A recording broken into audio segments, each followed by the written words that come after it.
네, 오늘 우리에게 주시는 하나님의 말씀은 고린도전서 13장 8절부터 13절까지 말씀입니다. 고린도전서 13장 8절부터 13절까지 말씀입니다.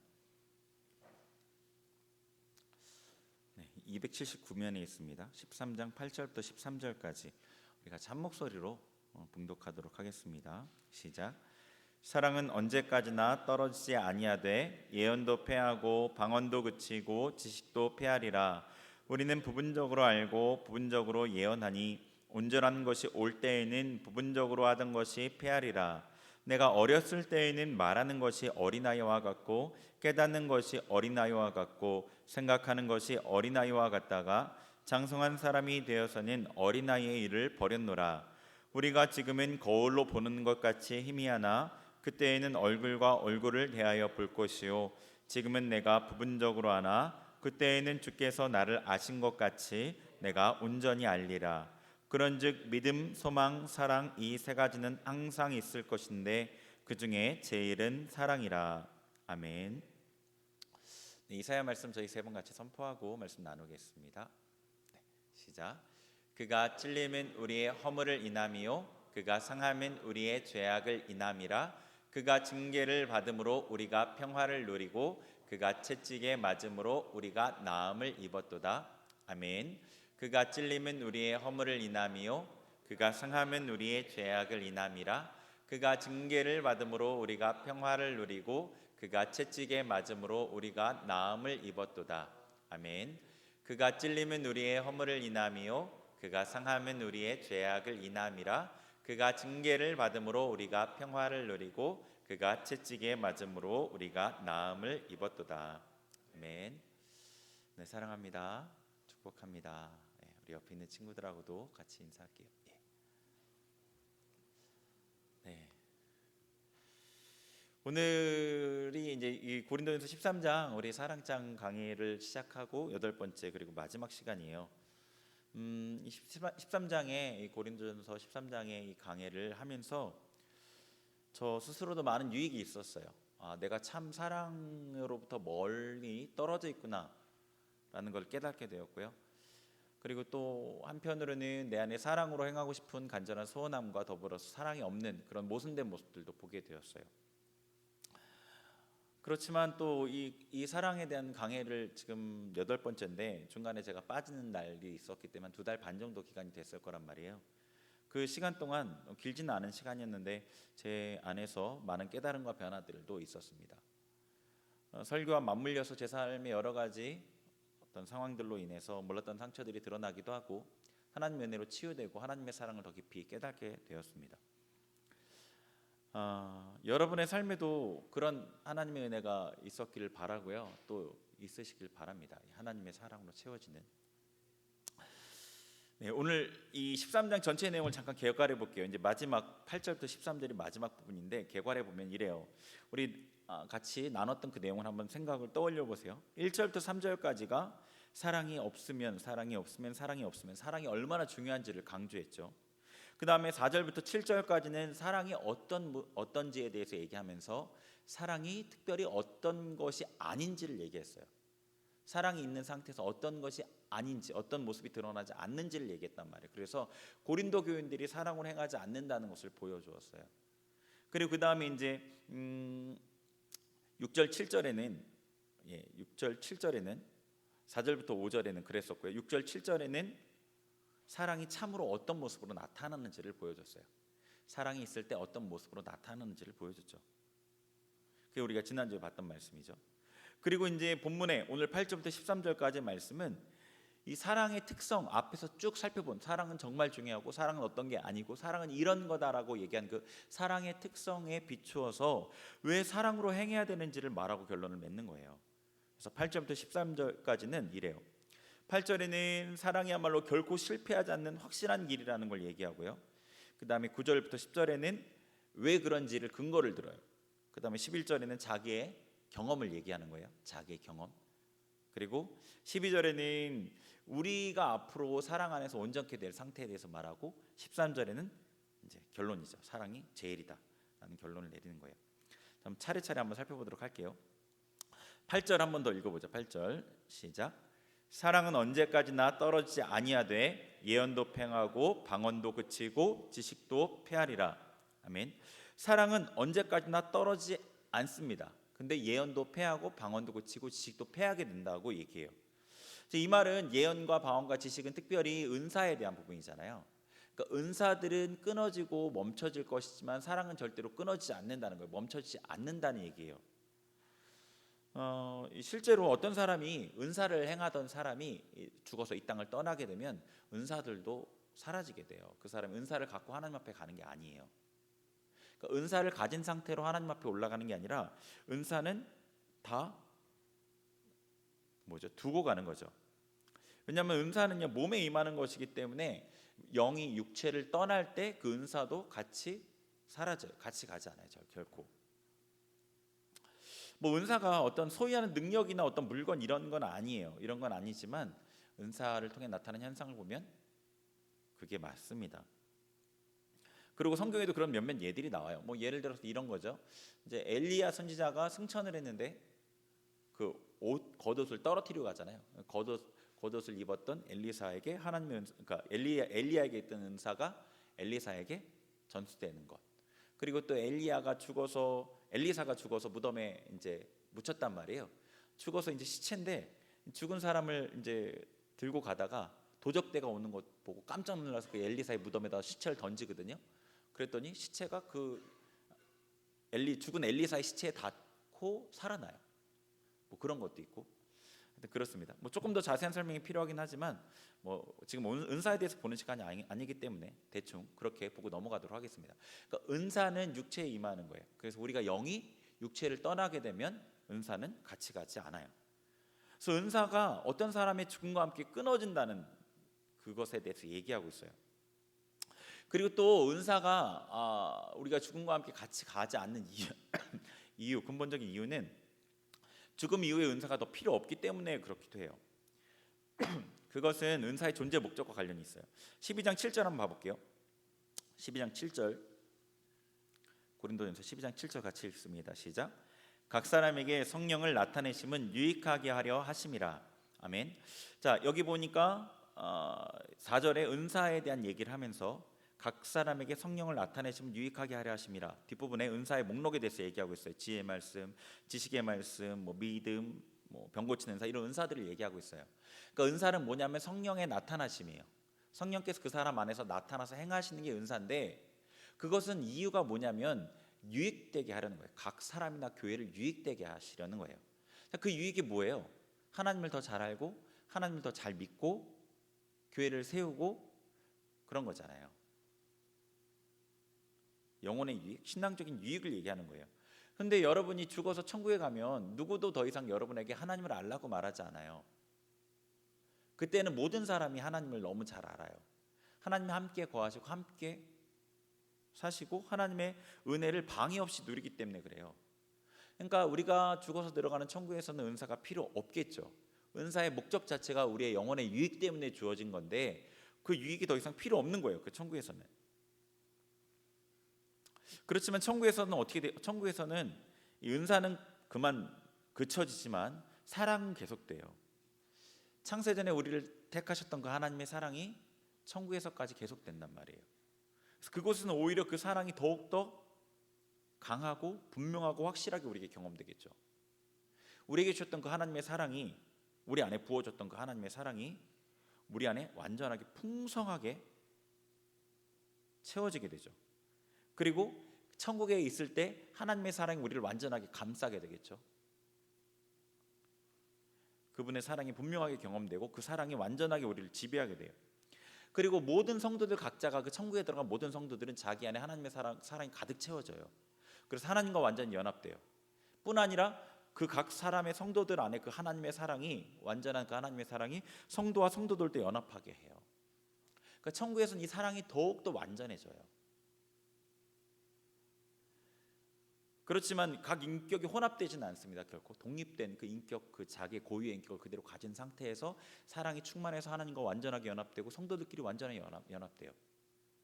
그러니까 사랑은 언제까지나 떨어지지 않아요. 예언도 패하고 방언도 그치고 지식도 패하게 되겠지만요. 이런 의미에서 사랑은 결코 끊어지지 않는 겁니다. 자, 그 다음에 사랑은 결코 실패하지 않습니다. 여기서 사랑은 언제까지나 떨어지지 아니하되라고 번역되어 있는 이 구절이 영어 성경의 대부분의 성경에서는 love never fails라고 되어 있어요. love never fails. 그래서 이제 사랑은 결코 절대로 실패하지 않는다고 그렇게 번역이 되어 있어요. 왜냐하면 사랑은 어떻게 하죠?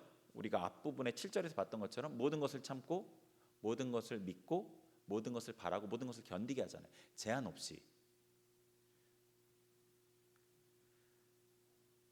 우리가 믿음으로 고백하듯이 사실 하나님의 뜻은 완전하고 실패하지 않아요. 하나님의 뜻은. 그럼에도 불구하고 우리는 우리의 삶에서 하나님의 뜻이 실패되는 것 같은 경험을 해요. 하나님의 뜻이 이루어지지 않는 것 같은 모습을 본단 말이에요. 물론 궁극적으로는 하나님의 뜻이 완전히 이루어지겠지만 단기적으로 봤을 때 하나님의 뜻이 이루어지지 않는 것처럼 보여요.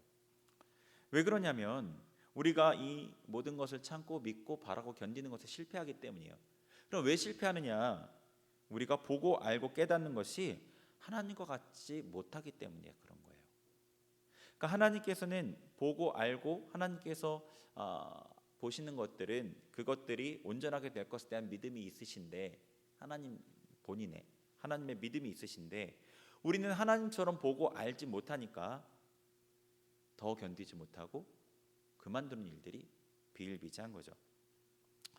제가 이제 목회를 하면서 여러 성도님들을 만났을 거 아니에요. 근데 그 중에 어떤 성도님들을 보면은 하나님의 복이 임해 있다는 것을 느낄 때가 있어요. 아, 저분에겐 지금 하나님의 복이 임해 있구나. 임해 있는데 아직 완전하게 경험하는 건 아니에요. 임해 있구나. 조금 더 기도하고 좀 더 기다리면 저분의 문제가 풀리고 저분의 삶에 하나님의 어떤 회복이 경험되겠구나라는 것을 느끼게 될 때가 있는데 모두 다 그걸 누리지는 못해요. 스스로 조급하게 행동하거나 선택해서 그거를 그르치는 경우들이 있어요. 그러니까 환경이나 다른 사람이 자기의 삶을 어렵게 만드는 게 아니라 자기 스스로 자기의 삶을 어렵게 하는 경우가 참 많더라고요. 복을 못 받는 게 아니라 복을 스스로 걷어차는 거죠. 이런 경우에는 어때요? 하나님의 은사인 예언이나 하나님을 향한 어떤 지식 같은 것들이 그 사람에게 도움이 되겠죠. 그런 경우에 도움이 되겠죠. 우리가 믿음이 약해서 하나님을 신뢰하지 못할 때는 이런 은사들이 도움이 되는 거예요. 꿈이나 예언, 체험들이 도움이 돼요. 무언가 실제적으로 알아지고 보이는 것이 어떤 확실한 느낌을 주기 때문에 하나님을 더 따라갈 수 있게 되는 거예요. 그런데 이런 것들이 불완전하다는 겁니다. 불완전하다는 거예요. 그래서 사랑은 절대로 실패하지 않지만 이런 것들은 실패할 여지가 있는 거예요. 불완전하기 때문에. 불완전한 사람을 통해 주어지기 때문에 불완전한 거예요. 자, 한번 9절 봐볼게요. 9절 같이 읽어봅니다. 13장 9절 시작. 우리는 부분적으로 알고 부분적으로 예언하니. 아멘. 자, 지금 사도 바울은 하나님의 놀라운 계시를 받았어요. 이 신약 성경의 많은 내용, 거의 대부분 아니죠. 많은 내용을 사도 바울이 썼어요. 그런데 그렇게 놀라운 계시를 받은 사도 바울도 부분적으로 안다고 고백하는 거예요. 그러니까 우리가 알고 있는 것들은 더 부분적이겠죠. 비교할 수 없이 더 부분적일 거란 말이에요. 그러니까 하나님에 대한 계시와 하나님에 대한 계획에 대한 부분을 굉장히 부분적으로 제한적으로밖에 모른다는 거예요. 우리는요. 그러니까 여러분이 하나님의 영감이 풍성한 어떤 예언적인 설교를 들을 때도 하나님의 말씀을 깨달을 때에도 불완전하고요. 여러분이 기도를 통해 어떤 놀라운 체험을 해도 그것도 불완전하고요. 어떤 탁월한 예언자가 여러분의 삶에 중요한 것들을 예언을 한다고 해도 불완전해요. 설교하는 사람이 불완전하고 기도 응답을 받는 여러분이 불완전하고 예언하는 사람이 불완전하기 때문에 불완전해요. 그 불완전한 사람이 사실은 하나님의 측량할 수 없는 그 크기와 광대한 계획을 완전히 깨달을 수 없는 것은 당연한 거죠. 우리가 이 불완전하다는 은사의 불완전함에 대해서 성경적인 예를 한번 봐볼게요. 사도행전 한번 찾아보죠. 11장 28절. 11장 28절. 11장 28절. 지금 우리가 그거를 보려고 하는 거예요. 사랑이 절대로 실패하지 않는 이유를요. 11장 28절 한번 봐보죠. 시작. 그 중에 아가보라는 한 사람이 일어나 성령으로 말하되 천하에 큰 흉년이 들리라 하더니 글라우디오 때에 그렇게 되니라. 아멘. 보면 아가보라는 사람이 있었어요. 이 사람은 선지자였어요. 예언하는 사람이었어요. 근데 어떤 예언을 하는 사람이었냐면 개인에게 예언하는 것을 넘어서서 어떤 큰 지역, 여기서 천하라고 돼 있는데 이 당시 천하라는 것은 그 유럽 지역을, 지중해 지역을 얘기하는 거겠죠. 그 지역에 있을 큰 일을 예언하는 그런 선지자였어요. 그러니까 예언의 은사를 받되 굉장히 강하게 받은 거겠죠. 그래서 실제로 그가 천하에 큰 흉년이 있을 거라고 예언했고 그게 그대로 됐어요. 근데 이 아가보라는 선지자가 다음에 바울에게 예언을 하게 되는데 그 예언이 부분적으로 틀리게 돼요. 부분적으로 완전히 틀리진 않았지만 한 21장 사도행전 21장 봐볼게요. 21장에 보면은 이 아가보라는 선지자가 사도 바울에게 한 예언이 있습니다. 21장 10절과 11절 같이 읽겠습니다. 시작. 여러 날 머물러 있더니 아가보라 하는 한 선지자가 유대로부터 내려와 우리에게 와서 바울의 띠를 가져다가 자기 수족을 잡아매고 말하기를 성령이 말씀하시되 예루살렘에서 유대인들이 이같이 이 띠임자를 결박하여 이방인의 손에 넘겨주리라 하거늘. 아멘. 지금 아가보가 나오잖아요. 이 아가보가 뭐라고 예언을 하냐면 바울을 유대인들이 잡아서 이방인들에게 넘겨주겠다라는 예언을 하는 거예요. 바울 사도를 유대인들이 잡아서 이방인에게 넘겨주겠다는 거예요. 자, 바울 사도를 잡는 주체가 유대인이고 넘김을 받는 주체가 이방인이에요. 그렇죠? 근데 이 예언이 실행이 돼요. 실제로 일어나요. 근데 약간 다르게 일어나요. 사도행전 21장 27절 봐보세요. 27절부터 36절 보시면은 이렇게 돼 있어요. 바울이 성전에 있었어요. 근데 유대인들이 바울을 보고 난리가 난 거예요. 이 사람이 이 성전을 더럽히는 일을 했다. 자, 30절, 31절 읽어볼게요. 30절부터 36절까지 쭉 읽어보죠. 30절부터 시작.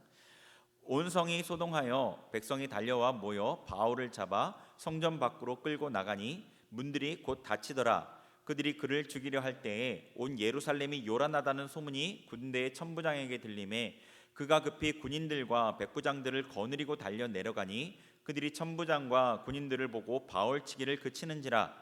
이에 천부장이 가까이 가서 바울을 잡아 두 쇠사슬로 결박하라 명하고 그가 누구이며 그가 무슨 일을 하였느냐 물으니 무리 가운데서 어떤 이는 이런 말로 어떤 이는 저런 말로 소리치거늘 천부장이 소동으로 말미암아 진상을 알 수 없어 그를 영내로 데려가라 명하니라. 바울이 층대에 이를 때에 무리의 폭행으로 말미암아 군사들에게 들려가니 이는 백성의 무리가 그를 없이하자고 외치며 따라가미러라. 아멘. 자, 지금 상황이 어떤 상황인지 아시겠어요? 유대인들이 바울을 죽이려고 해요. 그렇죠?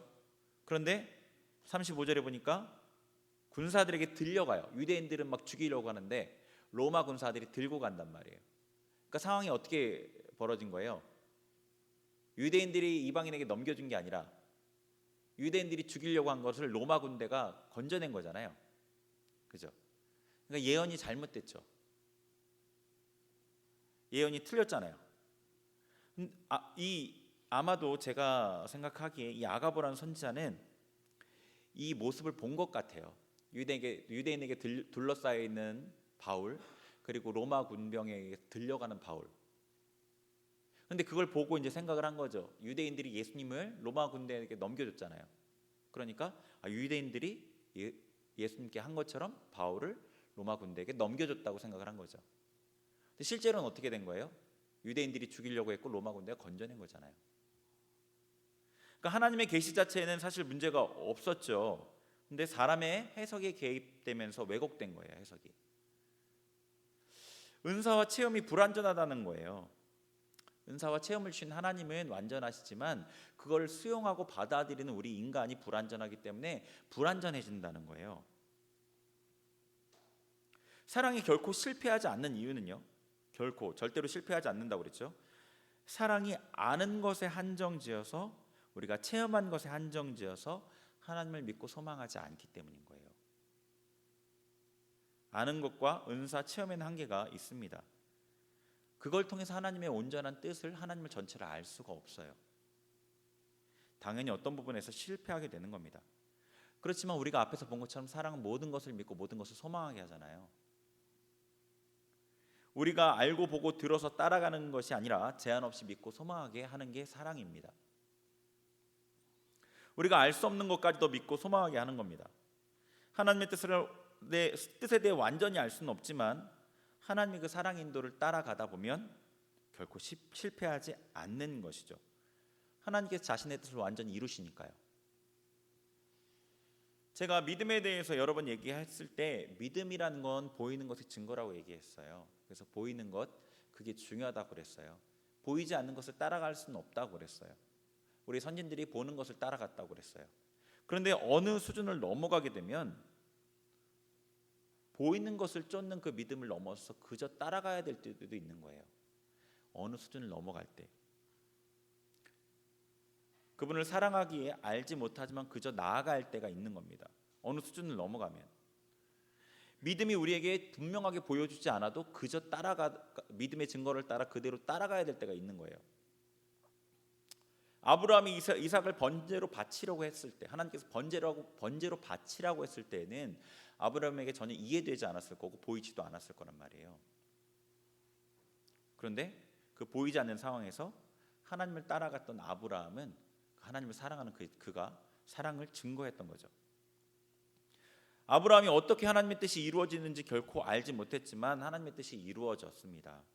이게 사랑이 결코 실패하지 않는다는 뜻이에요. 자, 계속해서 우리 본문의 10절을 한번 볼게요. 10절, 13장 10절 보겠습니다. 같이 읽겠습니다. 시작. 온전한 것이 올 때에는 부분적으로 하던 것이 패하리라. 아멘.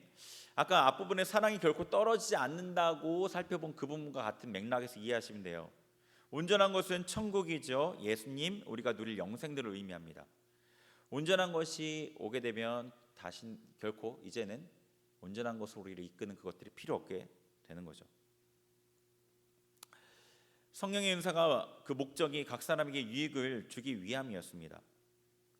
그래서 지금 우리가 불완전한 이때에는 하나님의 은사와 성령의 그 은사를 통한 인도하심이 필요하죠. 체험, 예언, 꿈 등을 통해서 하나님을 더 신뢰하고 하나님을 향한 믿음이 더욱더 견고해지는 것이 필요합니다. 그렇지만 온전한 것이 올 때에는 부분적으로 하던 것이 없어지게 돼요. 은사가 우리를 세우는 데 도움이 되지만 핵심은 아니죠. 주목하고 붙들 것이 결코 아닙니다. 이 고린도 교인들은 은사를 주목했고 체험을 주목했고 자신들이 갖고 있는 하나님에 대한 지식을 주목했어요. 그걸 자랑했어요. 우리 중에는 아마 그런 사람들이 많지는 않을 것 같아요. 오히려 영적인 것에 관심이 없어서 걱정이죠. 그런데 우리는 영적인 것이 아니지만 다른 일반적인 것을 추구하잖아요. 일반적인 지식, 일반적인 경험 이런 것들을 추구하죠. 이런 것도 이 땅을 살아가는 데 도움이 돼요. 그렇지만 온전한 것이 올 때 이런 모든 것들이 다 없어지게 됩니다. 피해지게 돼요. 우리가 너무 많은 정력을 거기에 쏟을 필요가 없고요. 스스로 높일 이유도 없어요. 그걸 통해서 여러분이 다른 사람을 돕고 여러분의 삶을 위해 사용하는 정도면 되는 겁니다. 11절 12절 계속 보겠습니다. 13장 11절 12절 같이 읽겠습니다. 시작. 내가 어렸을 때에는 말하는 것이 어린아이와 같고 깨닫는 것이 어린아이와 같고 생각하는 것이 어린아이와 같다가 장성한 사람이 되어서는 어린아이의 일을 버렸노라. 우리가 지금은 거울로 보는 것 같이 희미하나 그때에는 얼굴과 얼굴을 대하여 볼 것이요 지금은 내가 부분적으로 아나 그때에는 주께서 나를 아신 것 같이 내가 온전히 알리라. 아멘. 11절은요 바울이 자기의 경험을 들어서 얘기하고 있어요. 내가 어렸을 때는 말하는 것이 깨닫는 것이 생각하는 것이 어린아이와 같았지만 이제 장성한 사람이 되니까 그렇지 않다는 거예요. 우리들도 다 그렇잖아요. 그렇죠? 예전에는 뭐 별것도 아닌 것을 갖고 떼를 쓰고 장난감 하나를 갖고 목숨을 걸듯이 그렇게 싸우기도 하고 그러죠. 조금 있으면 더 좋은 것을 얻을 수 있는데 지금 달라고 떼쓰다가 오히려 못 받기도 합니다. 지금 먹는 것보다 조금 더 기다렸다 먹는 게 더 맛있는데 못 기다려서 더 맛없게 먹기도 해요. 어렸을 때는 매일 공부하고 학업에 충실한 게 얼마나 중요한지 몰라서 그냥 놀았던 적도 있어요. 그런 생각 해본 적 없으세요? 지금 이 상태의 지식과 경험 그대로 내가 초등학생이 되면 어떨까라는 생각. 그렇게 어렸을 때는 모든 게 부족합니다. 비슷한 비유로 지금 우리가 보는 것, 아는 것 너무 부분적인 거예요. 희미하고 온전하지 못합니다. 여러분이 낙심할 일들이 정말 낙심할 일인지, 여러분이 분내는 일이 정말 분내하는 일인지, 여러분이 소원하는 일이 정말로 소원해야 될 일인지 정확하게 알지 못하는 거죠. 간절히 원하는 그 일이 내게 일어났을 때 정말 좋은 일일지 알지 못하는 겁니다. 로또에 당첨되었다가 인생을 망친 사람들 있죠. 성실하게 회사 잘 다니고 대인관계 좋았던 사람들이 로또에 당첨되고 나서 대인관계도 망치고 자기 삶도 피폐해지고 여러 가지 유흥에 빠져서 삶도 피폐해지고 돈도 다 탕진했다는 그런 얘기들을 여러분 많이 들어보셨을 거예요. 그 사람한테 로또는 복이 아니라 재앙이었습니다. 근데 처음에는 어땠어요? 간절히 당첨되길 바랐죠. 간절하게. 예, 결코 몰랐던 겁니다. 그게 어떻게 자기한테 영향을 미칠지. 그만큼 우리의 시야는 좁고 멀리 보지 못합니다. 그런데 그때에는, 온전한 것이 올 때에는, 예수님께서 오실 때에는, 재림 때에는, 우리가 천국에 들어갈 때에는 모든 게 분명해집니다. 얼굴과 얼굴을 대하여 보는 것처럼, 그리고 주님께서 나를 아시는 것처럼 우리의 지식과 인식이 확장돼서 온전하게 알게 되는 거죠.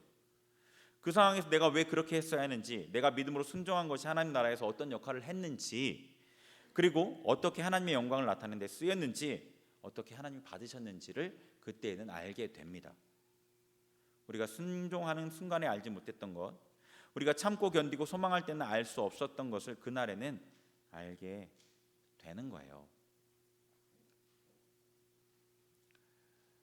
그래서 사랑이 결코 실패하지 않고 사랑이 제일인 겁니다.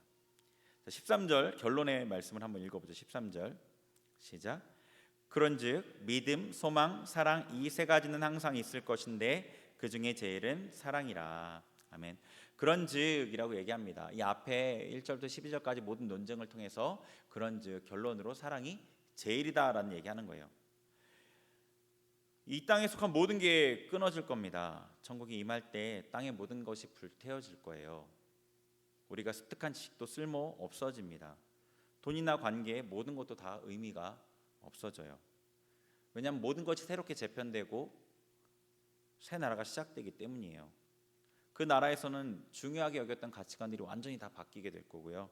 통치의 원리가 지금 세상과는 완전히 달라지게 되기 때문이에요. 그리고 여러분이 쌓아놓느라 애썼던 그 지식이라는 것은요, 사실 이 뇌의 기억과 관련돼 있는 거기 때문에 육체를 떠나는 순간 사라지게 돼요. 그러나 믿음, 소망, 사랑은요, 천국에서도 남게 됩니다. 여러분이 믿음으로 행했던 일, 소망을 가지고 인내했던 일, 사랑을 가지고 수고했던 이런 일들은 남게 돼요. 예수님께서 이렇게 얘기하셨어요. 마가복음 9장에서 누구든지 너희가 그리스도에게 속한 자라 하여 물 한 그릇이라도 주면 내가 진실로 너희에게 이르노니 그가 결코 상을 잃지 아니하리라. 이렇게 말씀하셨어요. 그러니까 누구에게든지 아주 작은 것이라도 예수님 때문에 믿음으로 했다면 그건 결코 지워지지 않고 잊혀지지 않는다는 거예요. 지워지지 않고 잊혀지지 않는다는 겁니다. 그러니까 우리가 믿음을 가지고 소망을 가지고 사랑을 가지고 하는 모든 일들은 남게 되는 겁니다. 다른 것들은 다 사라져도 당연한 거예요. 그래서 예수님께서 우리에게 행한 대로 갚아주신다는 상급에 대해서 얘기했는데 상급의 기준은 여기 있는 거예요. 믿음과 소망과 사랑으로. 그래서 13장 13절에 그런즉 믿음, 소망, 사랑 이 세 가지는 항상 있을 것인데 이 세 가지가 항상 있는다는 거예요. 그 외의 것들은 다 사라지게 돼요. 우리가 어떤 수고와 노력을 하고 어떤 결과를 만들어냈을지라도 그 나머지 것들은 사실 다 사라져요. 사라지는 것을 갖고 상 줄 수는 없겠죠. 결코 사라지는 것을 갖고 상 줄 수는 없겠죠. 그날에 남는 것을 갖고 상을 주겠죠. 그래서 믿음, 소망, 사랑으로 행한 것만 우리에게 상으로 갚아주신다는 뜻입니다. 그런데 그 중에 믿음, 소망, 사랑 이 중에 제일이 사랑입니다. 사랑은 우리로 하나님을 제한 없이 믿게 하고 제한 없이 소망하게 하기 때문이죠. 사랑으로 제한 없이 믿고 소망할 때에만 하나님의 뜻을 온전히 이룰 수 있기 때문이죠.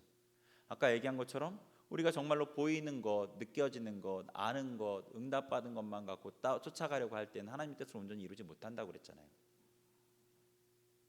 또 사랑이 우리로 어떻게 하죠? 하나님과의 친밀함 가운데 성장하게 하죠. 관계의 깊이는요, 친밀한 정도로 측정됩니다. 친밀함은요, 신뢰를 기반으로 한 비밀의 공유와 마음의 연결로 나타나져요.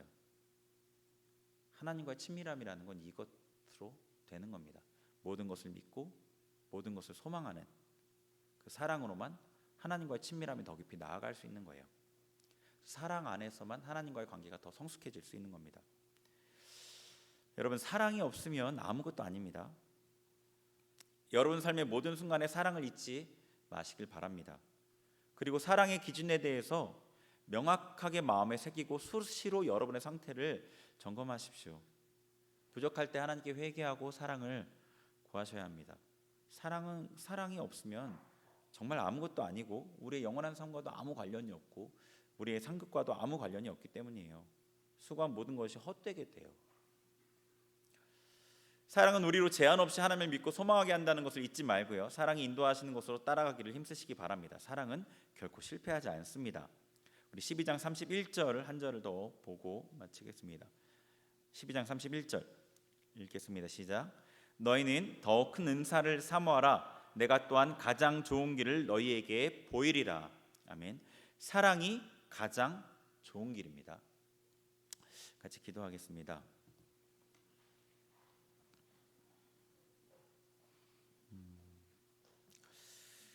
네, 우리를 비춰주세요. 하나님, 우리를 비춰주세요. 우리 10년 가운데 하나님의 사랑이 없음을 보게 해주세요.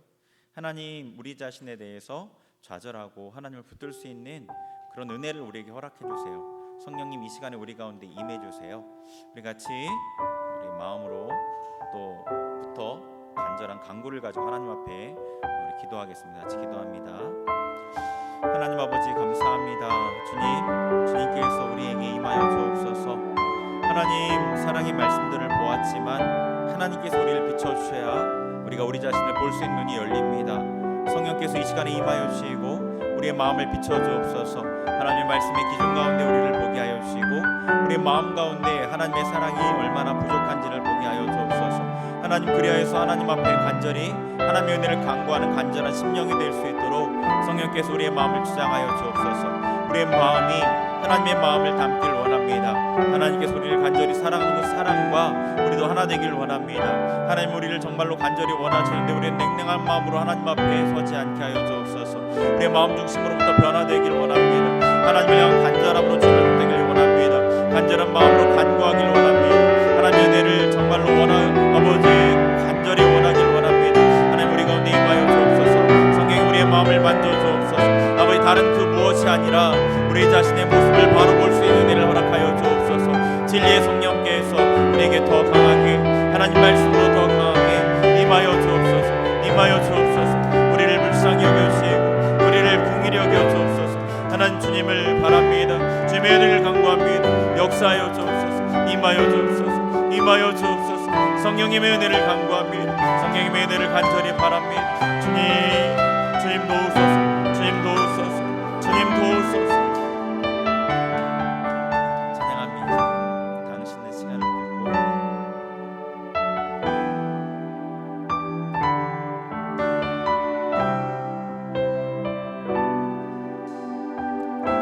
우리 가사를 기도하는 마음으로 붙들고 찬양합니다. 당신의 시간을 뚫고 그 한가운데 오셨네. 우리 없는 하늘 원치 않아 우리 삶에 오셨네.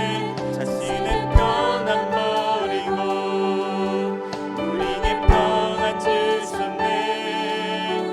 가장 낮은 자의 모습으로 우리 삶에 오셨네.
하나님 그 가장 귀한 삶을, 귀한 자리를 버리시고 정말 종의 몸으로 이 땅에 오신 그 하나님을 생각하길 원합니다. 그리고 우리는 하나님 앞에 우리의 조금의 편안도 내어주기를 주저하고 하나님 앞에 조금의 희생도 치르기를 싫어하는 우리의 사랑 없음을 보기를 원합니다. 하나님 앞에 우리의 모습을 그대로 고백하며 정직하게 고백하며 하나님 앞에 공의를 구하며 나아가겠습니다. 기도합니다. 하나님 아버지, 우리 가운데 하나님의 사랑을 더 깊이 깨닫게 하여 주시고 우리의 사랑 없음을 알게 하여 주옵소서. 모든 것을 버리고 이 땅 가운데 내려오신 하나님 예수 그리스도 그 사랑을 우리가 더 깊이 깨닫게 하여 주옵소서. 내가 아닙니다. 우리가 아닙니다. 우리의 애씀이 아니고 우리의 노력이 아니고 우리의 어떠함이 아닙니다. 주님의 그 사랑 때문에 우리가 구원받았고 주님의 그 사랑 때문에 우리가 이 자리에 있습니다. 주님의 그 사랑을 기억하게 하옵소서. 그 주님의 그 사랑을 붙잡게 하여 주옵소서. 아버지, 그리고 우리의 믿음 없음을 회개합니다. 우리의 사랑 없음을 회개합니다. 하나님 앞에 조금도 희생하기를 싫어하며 하나님 앞에 조금도 우리의 편안을 버리기를, 우리의 권리를 버리기를 싫어하네 우리의 완악함을 회개합니다. 아버지, 우리를 용서하여 주옵소서. 우리의 마음이 주님의 마음과 같게 하여 주옵소서. 우리의 마음이 주님의 마음을 닮게 하여 주옵소서. 우리의 마음이 주님의 마음을 쫓아가게 하여 주옵소서. 성령께서 우리를 사랑 가운데 인도하시니 그 길을 우리가 나아갈 수 있도록 인도하여 주옵소서. 성령께서 인도하는 길로 우리도 나아가게 하여 주옵소서. 우리도 나아가게 하여 주옵소서. 우리도 나아가게 하여 주옵소서.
배은망덕하게 반응하는 우리를 지금도 함께 하시고 영원히 함께 하실 그 하나님의 사랑을 지금 바라보길 원합니다. 죄 가운데 고민하며 연약하여 날마다 쓰러지는 우리의 옆에서 우리를 붙드시고 도우시는 그 하나님의 은혜와 사랑을 지금 이 시간에 바라보길 원합니다. 하나님, 모든 것을 참고 믿고 바라보고 견디시는 그 하나님의 사랑을 우리의 심령 가운데 지금 우리에게 부어주옵소서. 우리에게도 하나님을 닮은 모습이, 예수 그리스도를 닮은 모습이 한 부분이라도 나타날 수 있도록, 조그만 한 조각이라도 우리의 삶에 나타날 수 있도록 우리에게 은혜를, 하나님의 사랑을 이 시간에 부어주옵소서. 간절히 간구하며 한 번 더 기도하겠습니다. 하나님 아버지, 하나님 아버지, 이 시간에 우리가 하나님 앞에 간절히 간구하며 나아갑니다. 하나님, 우리와 함께 하신 하나님, 하나님, 우리의 완악함에도 불구하고 우리를 버리지 않으시고 지금도 우리를 믿으시며 우리를 참으시며 우리를 바라시며 우리를 견디시며 우리와 함께 하신 하나님의 그 사랑을 우리도 알길 원합니다. 하나님, 죄 가운데 고민하며 연약하여 날마다 쓰러진 우리를 책망하기보다 옆에서 위로자 되어주시며 돕자 되어주시며 우리를 붙들으신 하나님의 사랑을 우리도 알길 원합니다. 그 사랑을 우리도 배우길 원합니다. 그 사랑을 우리도 담길 원합니다. 우리 심령 가운데 하나님의 사랑을 부어주옵소서. 지금 이 시간에 성령 하나님, 우리의 심령 가운데 찾아오시고 각 사람의 마음에 하나님의 사랑을 부어주셔서 우리의 삶에도 예수 그리스도 사랑, 그 사랑의 주인 되신 예수 그리스도를 닮은 모습이 한 조각이라도, 한 순간이라도 나타나도록 우리 가운데도 임하여 주옵소서. 우리 가운데도 임하여 주옵소서. 하나님, 우리도 주님의 자녀답게 살아가길 원합니다. 하나님, 우리도 이 땅 가운데에서 하나님의 사랑을 드러내는 통로가 되길 원합니다. 우리 가운데 주님 역사하여 주옵소서. 우리를 붙들어 주옵소서. 우리를 붙들어 주옵소서. 우리를 붙들어 주옵소서. 주님 역사하여 주옵소서. 성령 하나님, 우리의 심령을 감동하시고 하나님의 능력의 장중에 우리를 붙들어 주시고 하나님의 능력의 도구가 되게 하여 주옵소서. 하나님의 능력의 도구가 되게 하옵소서.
하나님 앞에 자랑할 것 없고 하나님 앞에 날마다 부족한 모습이지만 우리를 허물지 않으시고 항상 간구할 때마다 찾아오시고 은혜 주시는 하나님 감사합니다.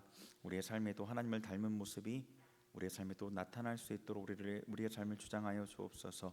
예수님의 이름으로 기도합니다. 아멘. 준비한 예물 주님께 드리겠습니다.